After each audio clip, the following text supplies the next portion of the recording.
Welcome back to AZ Sports Roundup.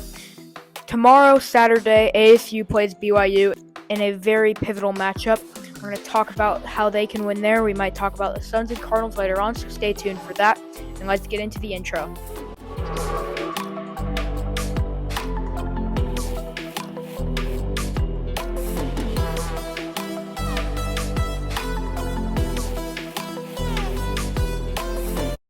So this Saturday, BYU and Arizona State play in an elimination game, both of them having big Big 12 title hopes. This is a huge game for both teams. I know BYU is going to be fired up after their loss to Kansas, and ASU, they should be fired up knowing that this is win or go home, so they should be knowing that this is a huge matchup. So, statistically, these two teams are pretty even. BYU and Arizona State, they're pretty much tied. Not tied, but like they're really close for points per game, points allowed, touchdowns per game, yards allowed, yards per game. Basically all of those stats. But there are a few stats and ways that I think that ASU can win this game. So, first off, we're starting about the run game. Cam Scadaboo, yes, sir. So he needs to have a night. I know BYU's run defense is incredibly inconsistent. They allowed Ollie Gordon, he's a good running back, but he hasn't played very well for most of this year. They allowed Ollie Gordon to completely cook BYU's run defense. And except they've been pretty good against other good run teams like Baylor and UCF, but I think ASU, they have a good chance to run the ball on BYU. Cam Scadaboo, he had a good night against Kansas State, but that wasn't his best, and I think he knows it too. I think he'll be hungry for some more just hitting people and breaking tackles and doing all the Cam Scadaboo stuff that we like. So, Cam Scadaboo, I just learned this now. He's the only player in all of college football with 1,000 rushing yards and at least 300 receiving yards. Not Ashton Genty, not Caleb Johnson, Cam Scadaboo. He is the only running back with 1,000 rushing yards and over 300 receiving yards. So that being said, I do think that Cam Scadaboo will play well. And now let's talk about Sam Levitt versus BYU's secondary. So Sam Levitt, I want to say he only has 3 interceptions on the season, which is really good. He does not turn the ball over. However, BYU, they're really good at forcing turnovers. I want to say they have 17 interceptions or forced turnovers on defense. That's really good. And Sam Levitt, he has to do what he's been doing, protect the ball, don't do any dumb plays. Just manage the game well, don't turn the ball over, and that's what we want from Sam Levitt. So, this another area that would be interesting, the wide receiver group. Jordan Tyson these last 2 games has been phenomenal. I want to say last game he had 12 yards, over 100 yards, 2 touchdowns. That's great. And BYU secondary, it might be one of the best in the Big 12.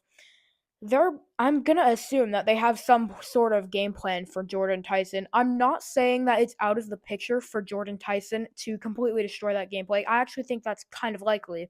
But if they were to have a different game plan that Tyson's not really seen before, who else would step up in the receiver room? I guess the second best pass catcher would be Shimon Mateer, the tight end. But other than that, who's going to step up? I thought it would be Jake Smith. He had a good game against Wyoming, but he hasn't really done anything other than that.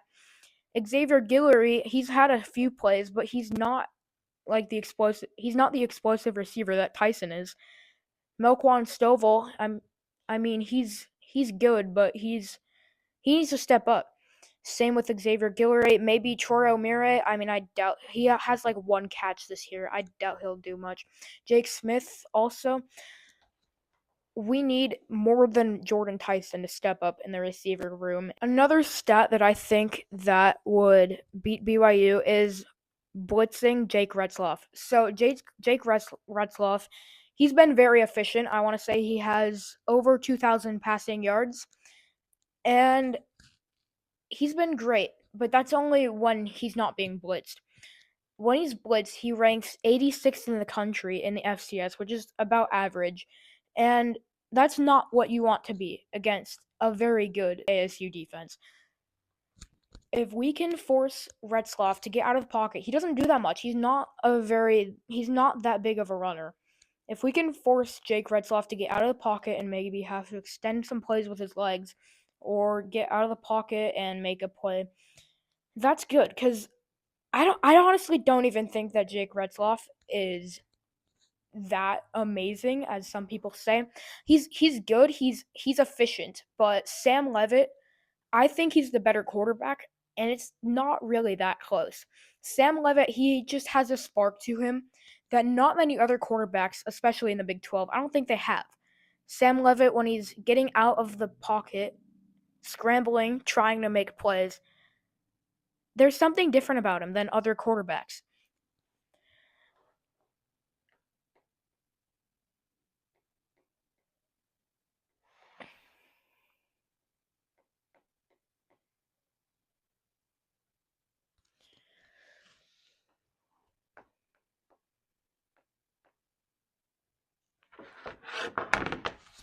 One more thing that I want to talk about is third downs. BYU's defense has not been great on third downs. And last game on third down, ASU's offense was great. If we can convert those third downs, that would be huge, because that's part of what won us the game. Third down, I think that was the big Tyson play, at least the first touchdown. Third down, that was the Shimon Mateer touchdown. Third down, this team, especially last week, they're pretty good on offense. Defensively, that's a different story. They were good defensively on third down last week, but other than that, they really haven't been able to get off the field. That showed in the UCF game, the Kansas game. But we need to stop BYU's offense on third down, and that would be great. So, ASU, they are favored. Actually, they are favored against BYU. I don't think many people think that BYU is that good. I think BYU, if they win, that's them. I do think that they're a good team. However, I think ASU is better, which I expect them to win. I think they could win. If they just play their game, they should win. So now let's go into the Suns. They are on a 5 or 6 game losing streak, which is not good. Bradley Beal and Kevin Durant are out, and I thought we would be fine. I know we wouldn't be as good, but I thought we'd be fine without them. That is not the case. Devin Booker, he's been playing well, but we need Kevin Durant and Bradley Beal, or at least one of them, back. Luckily, they should be back. I want to say Kevin Durant could be back this Tuesday. Royce O'Neal, he's still been good. Grayson Allen has been back to what he was. But other than that, this team, they're not playing up to what I think they can. And I think Durant and Beal, we need them. So hopefully they should come back soon. Now let's go into the Cardinals. They play a huge divisional matchup against the Seattle Seahawks. I'll get into a more detailed breakdown or preview of this game maybe tomorrow. I'll just give you my short thoughts. We should win. If we want to contend for anything, this should be a game that we win. The Seahawks, they just beat the Niners. I don't think they're very good. They lost to the freaking Giants, bro. That was one of 2 wins. They lost to the Panthers. They just cut Daniel Jones, who is probably their best safety. Jokes aside, the Seahawks, they have not impressed me. I know they came off to a 3-0 start. They have big wins over the Falcons and 49ers. They do not impress me. There's just nothing spectacular about Seattle. There's nothing that really scares me about Seattle. And I want to say it should be a pretty dominant win. I want to say we should win by at least 14 points, but you never know. I thought that the Seahawks were going to lose to the 49ers. Turned out that didn't happen. So you really never know. So don't count the Seahawks out, except this should be a game that the Cardinals win. Thanks for watching this episode's podcast, and see ya.